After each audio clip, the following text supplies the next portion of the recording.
Hey y'all, it's your girl Brittany. Fun video planned for today. I know the video is titled My Mom is Crazy. A lot of people would think that she's just completely nuts. But she's really not. She's actually really great. I'm actually about to FaceTime her right now, but before I get onto the video, I just want to say please don't forget to comment, like, and subscribe, and make sure to hit that bell right next to the subscribe button so that way you can get notified whenever I upload new videos. I'm going to go ahead and get her on the phone and let's get into the video.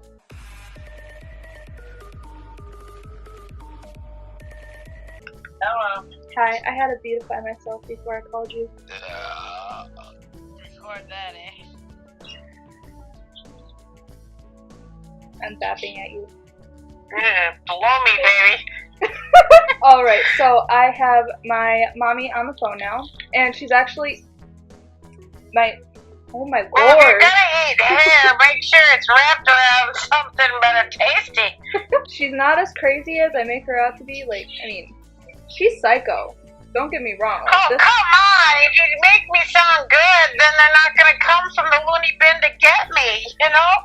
3 meals a day for which I didn't pay, man. Yeah! So like I said, she is my stepmom, but I call her my mom because, I mean, Lord rest her soul.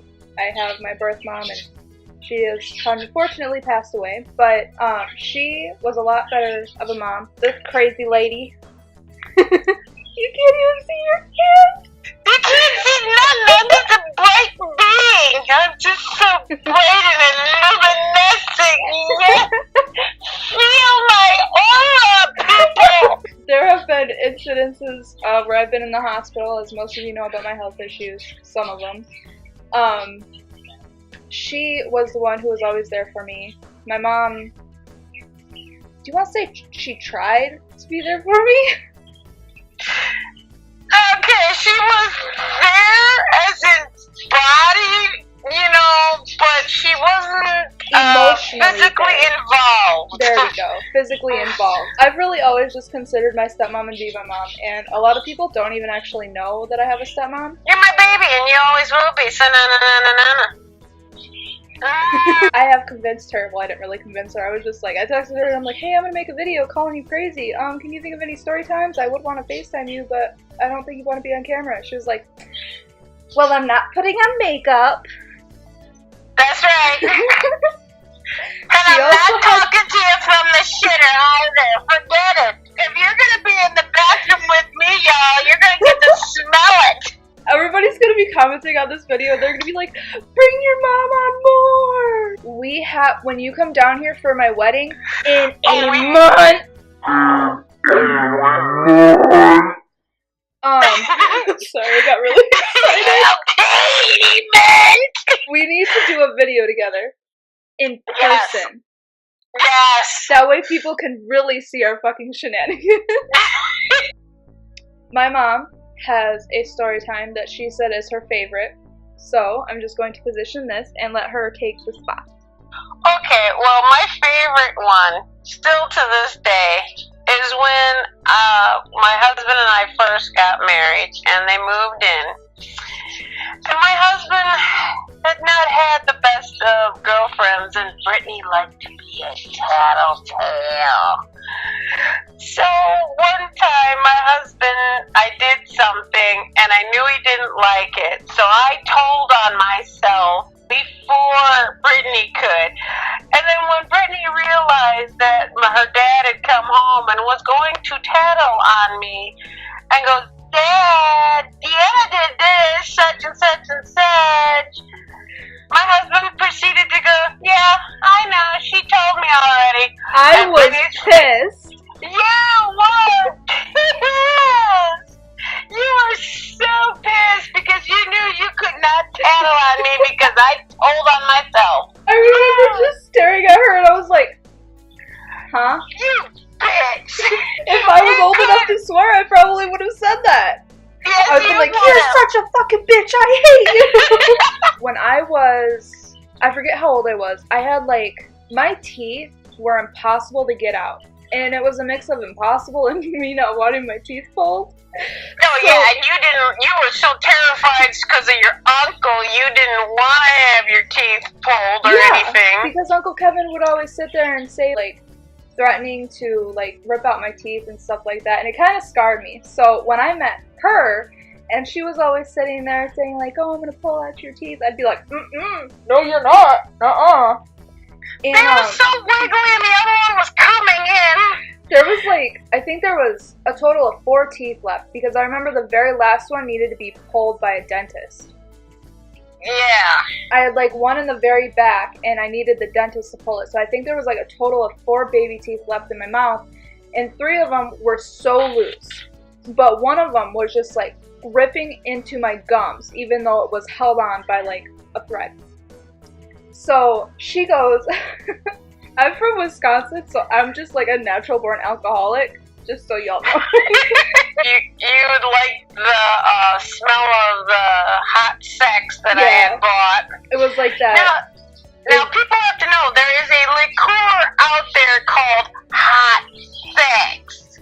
I did not offer my 10-year-old daughter hot sex to pull her teeth. There is a liqueur out there. Please look it up. I am not a pervert. I will have a picture of it right here. Yes, please put that up in the video. After getting the dental floss around your tooth and yanking you, and yes, I'm going to show what she looked like when I pulled it. Yes, I'm pulling the tooth. Finally, it comes out. Loosen the other one enough so I can do the same thing, but without the and then got the other one out, and I said, here, do you want a shot of hot sex now? And you were like, yeah. You love that. You even asked for another shot.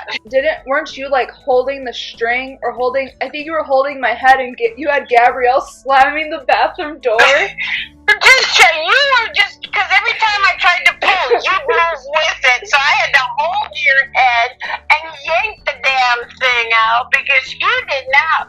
Once you realized there was no pain, you were like, yeah. It was one of those scenes where you just sort of had to put your foot against your kid's chest, hold their head, and yank the damn thing out because you were not letting me do it. My most favorite memory between me and her is when I was, I want to say 15 or 16. I think I was a sophomore. You were 16. So I was 16. So I was texting 2 of my friends, and they were like, hey, you should come to the movies with us. I was like, oh, okay, yeah, sure, let me go ask my mom. So I asked her, she says yes, and then I'm texting my friends tomorrow, and we're planning out our little date. They proceed to tell me that they are going to see more than one movie. I'm like, yo, I only have money for one movie. Like, I don't have, like, $20 to spend on 2 movies. They're like, oh, it's fine. It's fine. We're only going to pay for one movie. And I was like, how are we going to do this? They're like, oh, we're going to go movie hopping. So my ass, being the naive little girl that I was, I Google what movie hopping is. And when I find out what it is, she's in the shower. I proceed to walk into the bathroom, and I go, so we're seeing more than one movie, but we're only paying for one. This woman right here opens up the curtain, looks me dead in the face, and goes, okay. I was like, what? Like, I was in pure shock. And then I told her, I said, so your movie happened. I said, well, if you get caught, I'll make, like, I'm pissed off at you and yell at you and stuff like that, but when you get home, I'll be like, so was it good?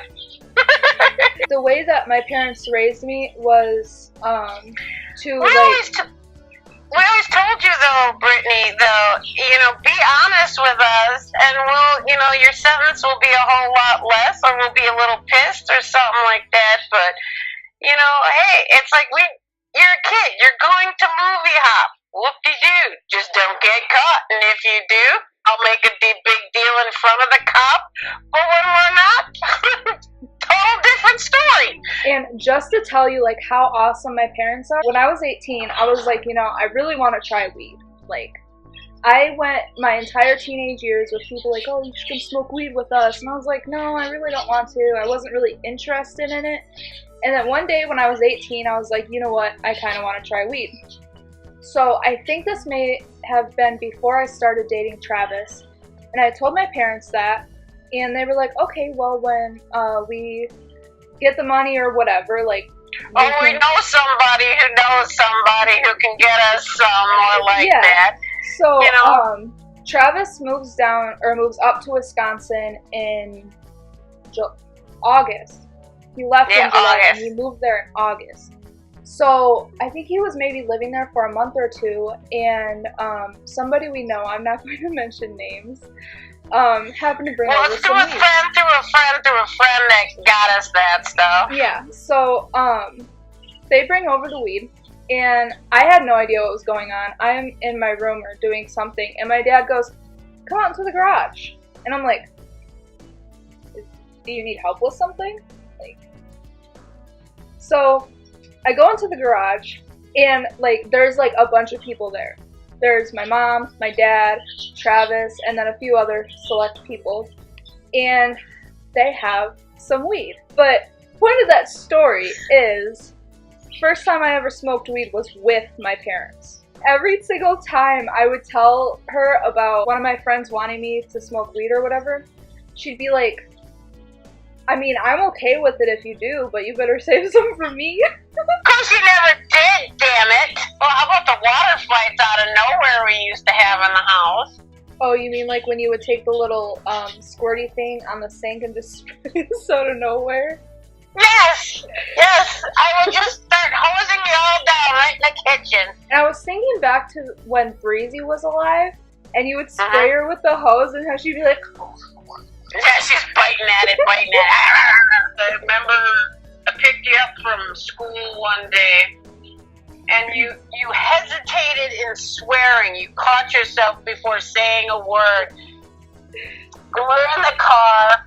And I said, girl, I know you swear at school, and your face, you're sitting in the vehicle, and you just went, like, how did I found out you swore at school? And I went, girl, I was in high school, I was a teenager too, I swore at school too. And I just said, just like the house rules, you better check your mouth at the door before you enter this house. I was little. We didn't usually have a lot of candy in the house just because, like, I mean, what do we need candy for? So when we got Halloween candy, we would usually get a lot of it and it would last throughout the year. Well, we had this big bowl that we would have the candy sitting in, and I thought I was being as quiet as ever. And I take the candy, and I'm holding it in my hand, and I'm holding my hand at my side, so that way she can't see that I have anything. Like, she's on this side, and my hand's on this side, and I'm holding the candy like this. She looks at me and goes, put the candy back. I'm like, I don't have any candy. What are you talking about? At the same time, looking like a deer caught in headlights. I'm like, I don't have anything. And put the damn candy back, or you'd be up in bed, and, you'd be doing something, and I'd go to sleep. And you're like, how do you know I'm up? And I said, because I can hear you. I'd mostly be reading, because I've read at night. I had that little clip-on flashlight that I would clip on the books. And I'd tell you to stop, I'd knock it off and go to bed. And then Dad would always come in the middle of the night to check on us, and I would hurry up and close the book and put it under my pillow. And he'd come in and she was reading again, and I said, did you say anything? He goes, no, I'd like to let her think she's, being naughty. Oh, damn, I really thought I was getting away with it. No, shit about you too. We had to give you confidence like you were getting away with shit. Are you kidding? Or your parents did half this shit? Oh, this isn't one of my favorite memories, but I always laugh when I think about it. There was one time, I think I may have been in my preteens, maybe entering my teens, and I went through that notorious I hate you face, and I can't remember what happened. But I looked at her, I think it was you I looked at, and I just go, I hate this stupid fucking family. This woman chased me into the bathroom only to slap me across the face, but that was a huge deal to me because I just looked at her in pure shock. I was just like, yeah, you were in shock because I slapped your face. Your face was like, I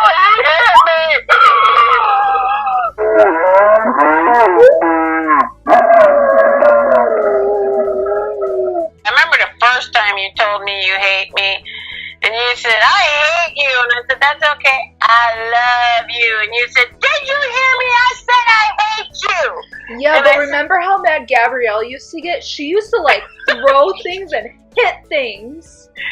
And then she'd go, that's it, I hate you. Oh no, I love you too, sweetie.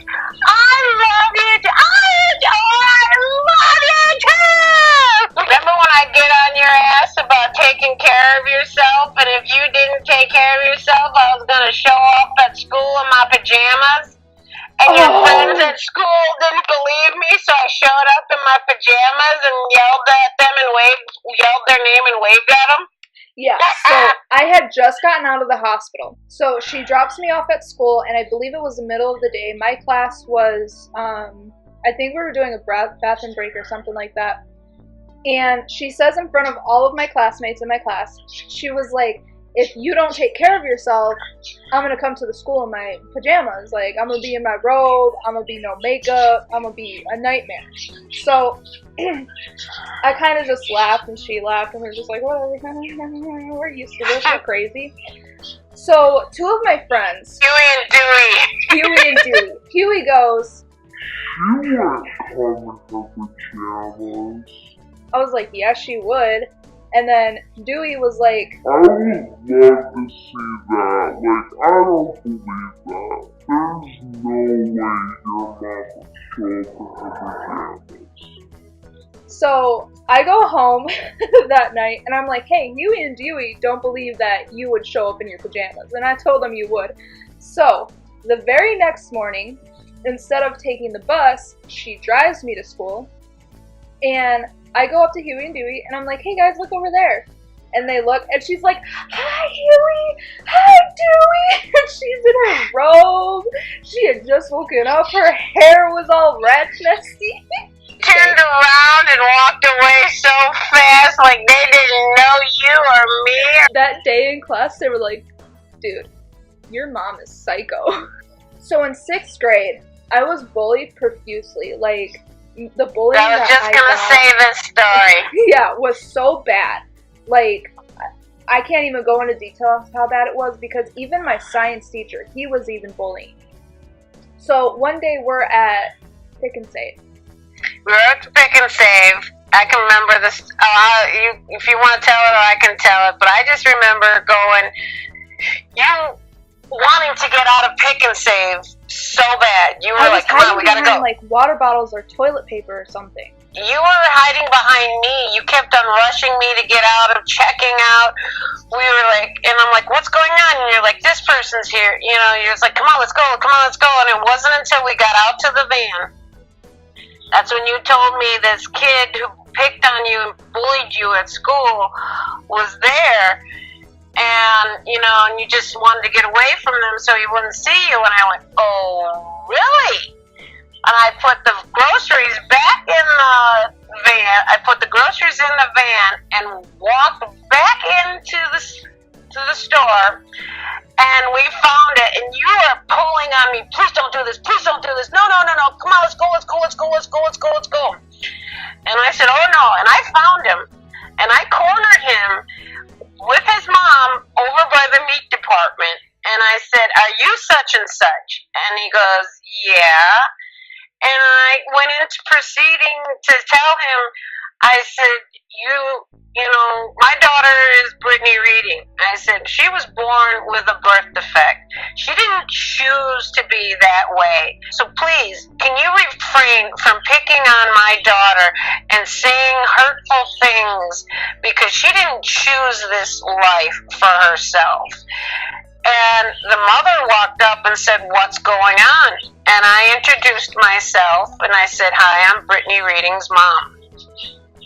And I said, "Your son, along with other friends, is picking on my daughter." And she goes, "Which friends?" And I named off the other friends that he would hang around with.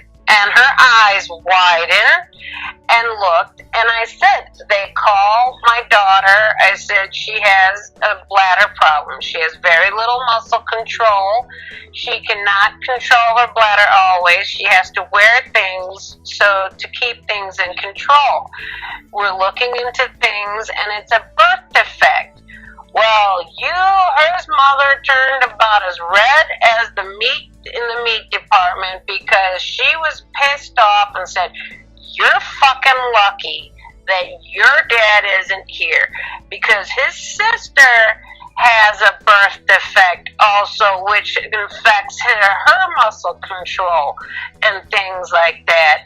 And she was pissed, and I'm holding back the tears, trying to talk to this mother and ask this boy not to. I didn't insult him. I didn't call him names. I didn't belittle him or bully him. I just pleaded my case for my daughter and not pick on her and not judge someone by a birth defect. And the mother agreed. And she goes, "You just wait till you get home and your father hears this." And I said, "Thank you for your time, and thank you." And we walked out the door and stuff, and Brittany could not believe it. And then she can tell you what happened the next day at school. But I would do it again for my baby. The next day, I get to school, and it's just like every other day. Like, I really don't want to go to school because of all the bullying. Well, everyone in my class had come up to me, except for like one person, and they're like, "Hey, we're friends, right? Like, we're friends. Like, your mom isn't going to come up to us and like fish us out or anything." And I'm just like, she didn't bitch him out. I was like, she simply just said, "Don't bully my daughter." And they were like, "Okay, but she's not going to do that to us, right?" And I remember Lori saying, "I wouldn't have done that. I would have threatened him." But that wasn't the answer. Brought up my mom, and this reminded me. Another time, this woman defended me. So my birth mom, I don't want to say she was abusive, but she was abusive in a sense.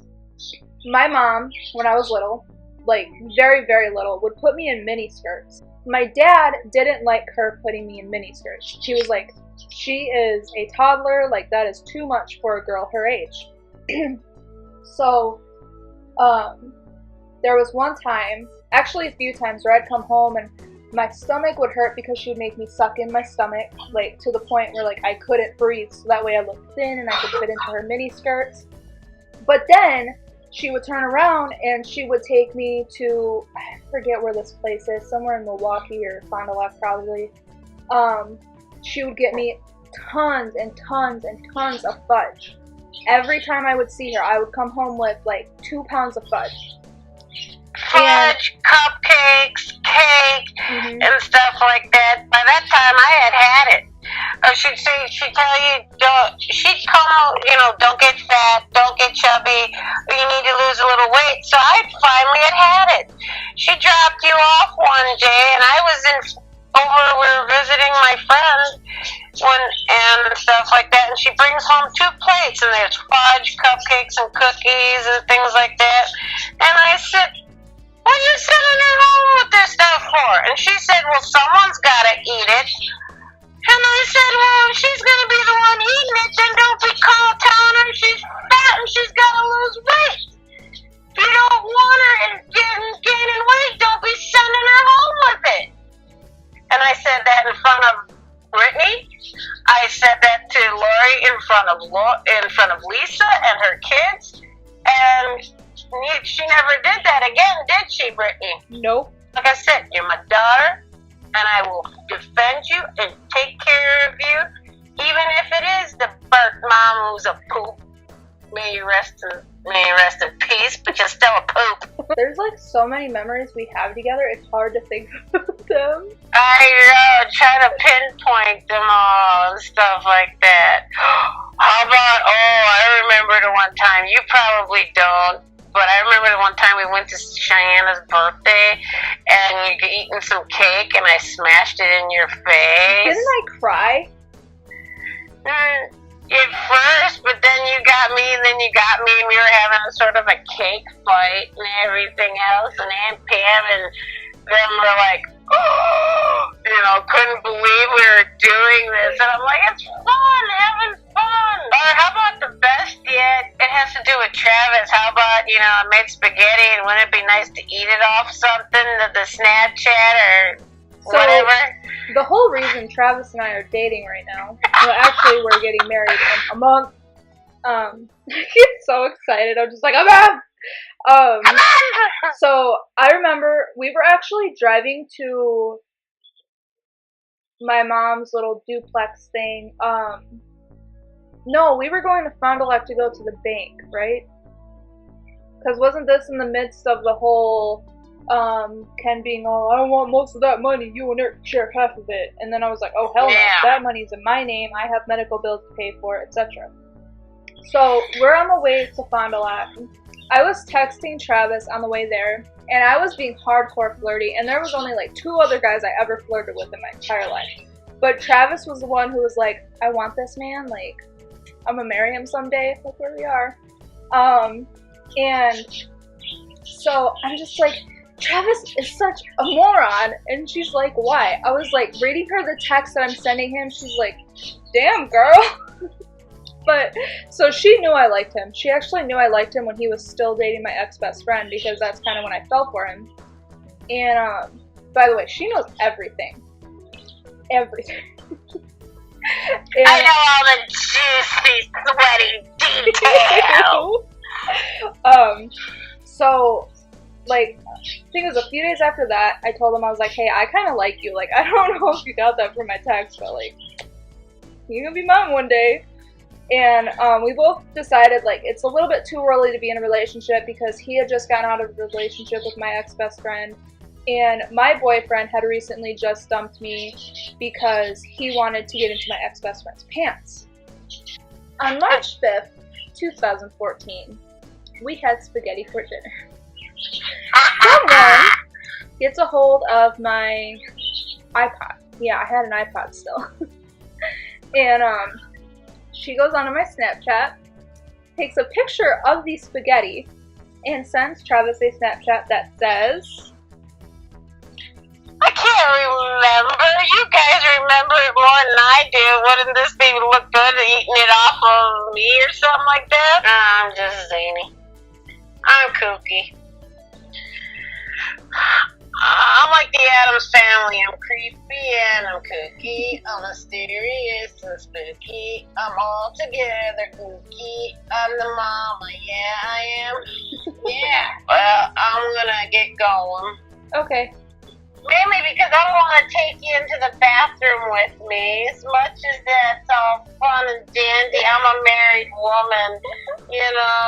You're gonna see this stuff. You're gonna pay for it. I got bills to pay. Granted, I don't think my husband would go for it, though. When she sleeps, there was one time my dad and I were sitting out in the living room, and we were watching, like, the news or something. I think she was pregnant with my youngest brother, Vance, at the time. And out of nowhere, we hear, and scared the crap out of the cat. I'm gonna piss myself. I better go.